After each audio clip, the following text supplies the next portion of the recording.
पेट की चर्बी को हल्के में लेना बड़ी भूल हो सकती है।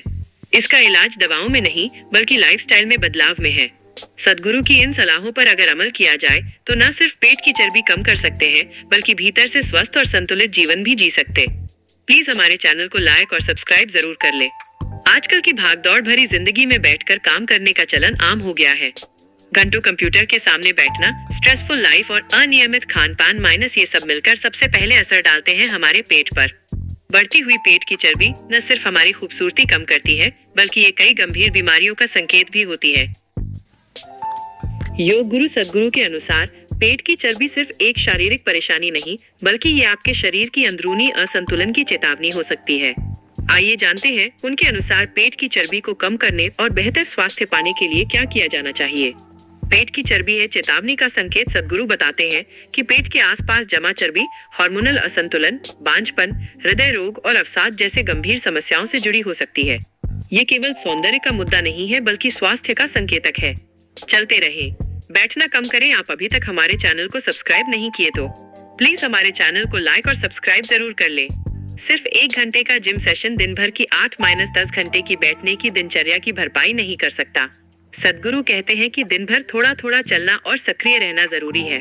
लगातार बैठे रहना चुपचाप शरीर को नुकसान पहुंचा रहा है। योग है असली समाधान।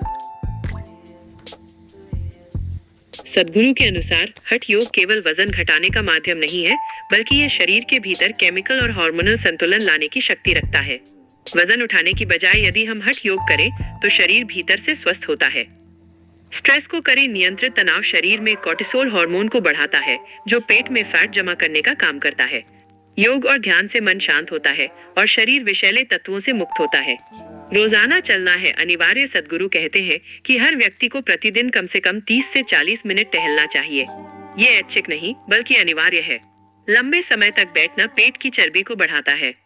नेचुरल डाइट अपनाएं। प्रोसेस्ड फूड, ज्यादा मीठा और अनियमित समय पर खाना न केवल वजन बढ़ाता है बल्कि पाचन तंत्र भी बिगाड़ता है। सद्गुरु सलाह देते हैं कि ताजे, फाइबर युक्त और नेचुरल भोजन का सेवन करें। हर कौर को 24 बार चबाएं। पाचन और भोजन से जुड़ाव तभी संभव है जब हम हर कौर को कम से कम 24 बार चबाएं। अपने हाथों से खाना खाने से भोजन के प्रति ध्यान और आदर भी बढ़ता है।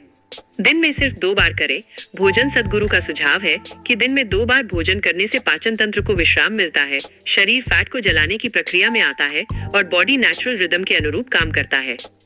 बचपन से शुरू करें स्वस्थ आदतें। सद्गुरु मानते हैं कि यदि किशोरावस्था में ही योग और बैलेंस्ड लाइफस्टाइल की आदतें शुरू कर दी जाएं, तो भविष्य में स्वास्थ्य संबंधी समस्याएं काफी हद तक रोकी जा सकती हैं।